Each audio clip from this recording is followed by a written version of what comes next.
Hi everyone! Today I'm sharing a spread in my Life Crafted album that I made for my Sunday sketch post on the Citrus Twist Kids blog, featuring the new Cravings collection. So this sketch only has space for 3 photos, and I'm going to be making lots of interactive flips and flaps in order to include all of these photos that were taken during our Mother's Day celebrations last week, as well as celebrating my sister's birthday.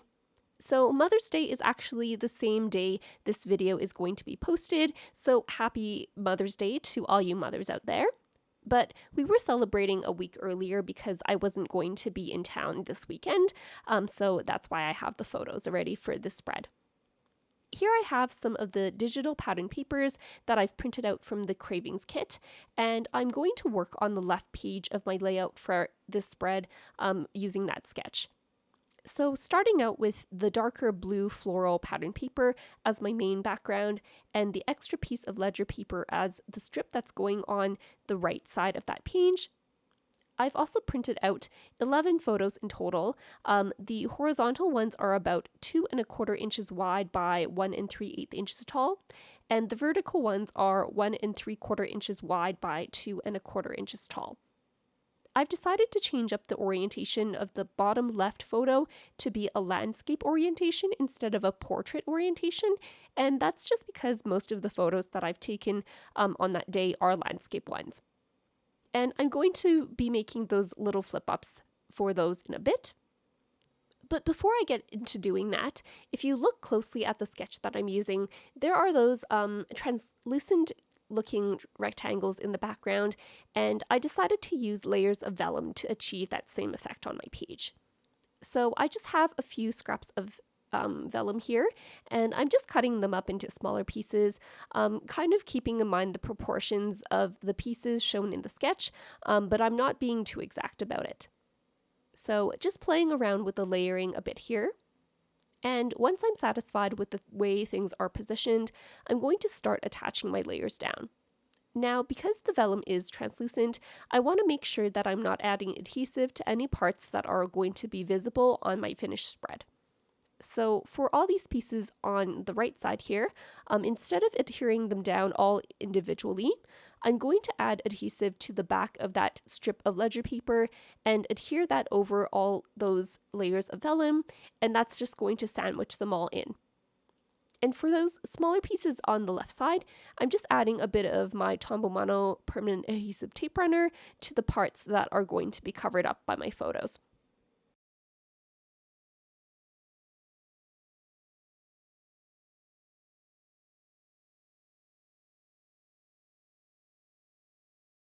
Once I have all of my vellum pieces adhered down into place, I'm just going to punch the holes in my spread before I adhere any of my flips and flaps down. Here I've cut out some folded pieces of white cardstock to make my flips and flaps. So for each of these flaps, I've cut out pieces that are either twice the width of my small photos or twice the height, depending on whether I want to flip them open left and right or up and down. And in the case of the bottom right photo there, because I have a couple more photos that I wanted to include in that one spot, I've cut out both horizontally opening flaps as well as vertically opening flaps. And you'll see that in action a bit later. Next, I'm just adhering my photos into these flips and flaps. And you want to make sure that everything is nice and lined up with the photos matching the edges of the white cardstock. And if you do have any edges sticking out, like I do in some of my flips and flaps here, you can use your scissors to just trim off the extra bit that's overhanging and make sure everything is nice and lined up. And once I have my photos inside these flip and flap mechanisms, I'm going to attach that whole mechanism down onto my base page. And while I'm just finishing these up, I'm going to talk about the right page of the spread a bit. So that's just one of the digital pattern papers that came in the Cravings kit, and before I printed that out, I added some journaling into the ledger part of that top of the page using Microsoft Word, and I'm going to be adding one chipboard sticker in the bottom empty ticket space, that's the one in the blue, But otherwise, I'm just going to leave that page as is. I think the left side of the page is busy enough with all of the photos and the busy pattern paper, and I don't feel like I need to embellish that right side of the page a lot.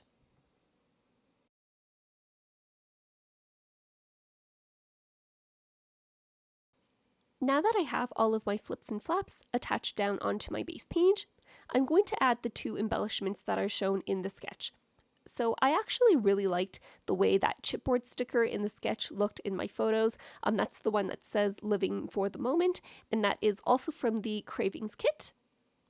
And because it's going to be lying over top of one of my flaps, I'm going to attach the sticker down onto the bottom left photo, then just use my anti-static powder tool to kind of make it so that the rest of the sticker back that's exposed is no longer sticky.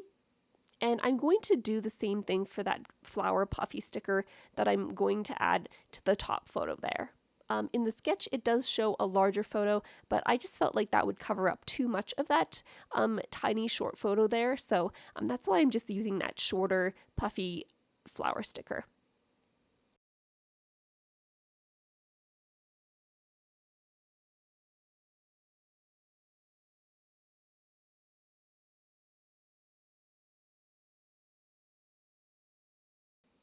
For my title, I'm going to use some scripty words that came in the Cravings die cut ephemera pack. So this title reads Good Things. And I like how the vellum in the background kind of makes the words stand out a bit more from that dark and busy floral pattern background.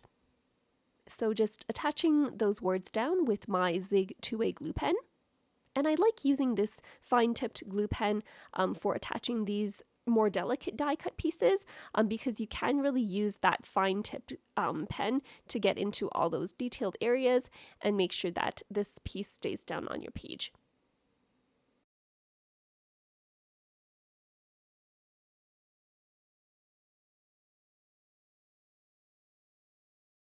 So once that's done, that pretty much finishes up my page.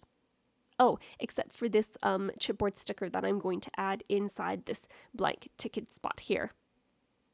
Over on the Citrus Twist Kits Facebook page, there were a couple of lives yesterday for International Scrapbook Day, and we were talking about how we really like to use sketches for our layouts because they just challenge us to do things that are outside our comfort zone or things that we haven't done for a while. And I think this sketch is a perfect example for that because it combines some of these pattern papers with some translucent elements, so I was able to pull out some vellum and use it in my spread, and I was really happy with the result. If you have any questions, feel free to leave them in the comments down below. If you liked this video, make sure to give it a thumbs up and be sure to subscribe for more process videos. Thanks so much for watching.